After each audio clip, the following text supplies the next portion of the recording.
حضرت آدم سے لے کر جناب عیسیٰ تک آپ سارے انبیاء کو پڑھ دیں، وہ سارے یہی کہتے رہے کہ اللہ کے رسول آنے والے ہیں، اللہ کے رسول آنے والے ہیں، وہ آنے والے ہیں۔ پر فرق کتنا ہے، وہ کہا کرتے تھے آنے والے ہیں اور ہم کہہ رہے ہیں کہ آ گئے ہیں۔ وہ مسلمان تو چھوٹا سمجھتا ہے، تو شاید ہلکا جانتا ہے، ہوش کر اور اپنے اندر کے مصطفیٰ کریم کے اس غلام کو بیدار کر۔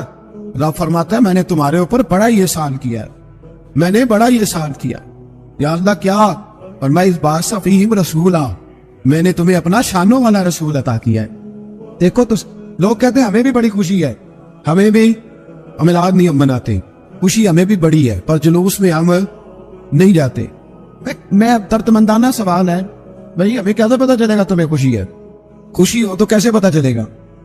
بھائی ایک آدمی نے اپنے بھائی کو بلایا کہ میرے بیٹے کی شادی ہے، اس کو کارڈ بھیجا، اس نے وصول ہی نہیں کیا، میں ناراض ہوں۔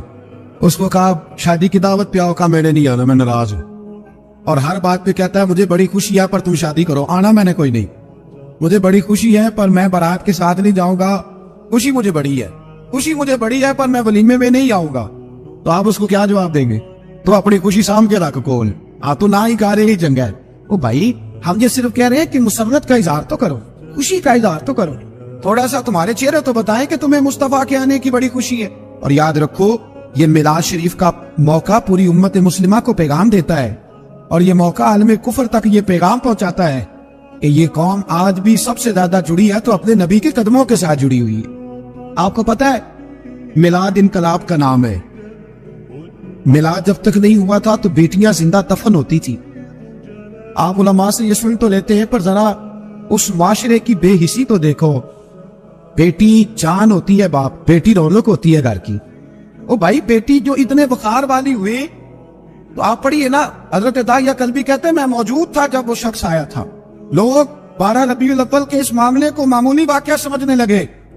نہ بھائی ہم تمہیں پیغام دے رہے ہیں، یہ معمولی واقعہ نہیں۔ حضرت داعیہ کلبی کہتے ہیں اس شخص نے آ کے عرض کی یا رسول اللہ صلی اللہ علیہ وسلم میں نے 100 بچی زندہ دفن کی ہے، زندہ دفن۔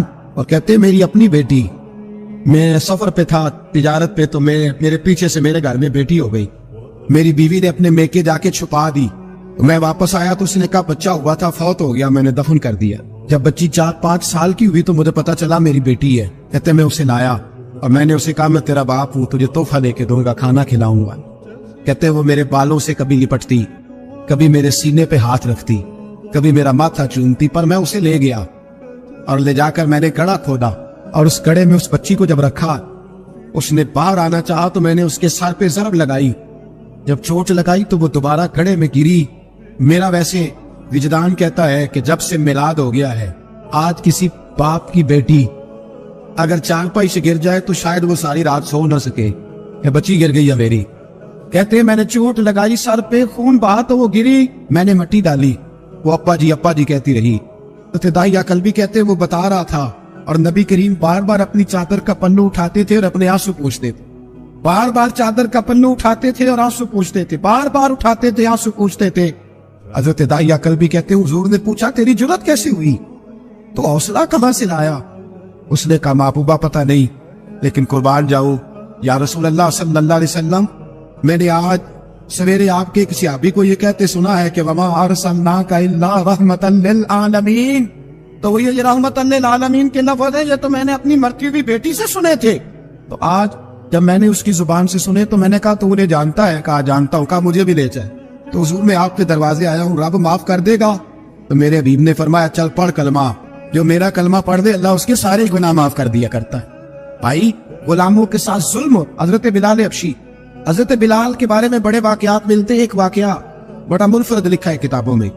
حضرت بلال سے لوگوں نے کہا آپ نبی پاک سے متاثر کیسے ہوئی؟ تو جناب بلال کہنے لگے میں زیادہ لوگوں کو، مکے کے لوگوں کو جانتا ہی نہیں تھا، جو کہ میری ڈیوٹی تھی گھر میں کام کرنے کی، اور مجھے سخت صدا ملتی تھی امیہ بن خلف کی طرف سے۔ بلکہ تحقیق یہ ہے کہ یہ عبداللہ بن جدعان کے غلام امیہ بن خلف نے تو جب انہوں نے کلمہ پڑھا تو پھر خریدا۔ عبداللہ بن جدعان کہنے لگا میں فارغ نہیں، آپ لے لیں، آپ اس کو سزائے دیں۔ تو کہتے میں ان کے گھر میں ہوتا تھا تو میں تو زیادہ لوگوں کو جانتا ہی نہیں تھا، کبھی مجھے موقع ہی نہیں ملا تھا باہر نکلنے۔ ہماری غلاموں کی کوئی زندگی نہیں ہوتی۔ آج تو ہر آدمی کہتا ہے نا میں کچھ چودھری سے لے کے کھاتا ہوں۔ یہ جو تیرے اندر حوصلہ ہے نا، یہ میرے رسول نے تجھے عطا فرمایا۔ یہ میرے نبی نے تجھے دیا ہے، ورنہ تو غلام بکا کر.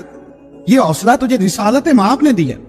حضرت بلال کہتے ہیں میں ایک دن مجھے بخار چڑھ گیا بڑا تیز، میں لوگوں کو جانتا نہیں تھا. فرماتے مجھے تیز بخار چڑھ گیا تو ٹھنڈ بڑی سخت تھی. میرے مالک نے مجھے کئی کلو جو دیے پیسنے کو چکی پہ.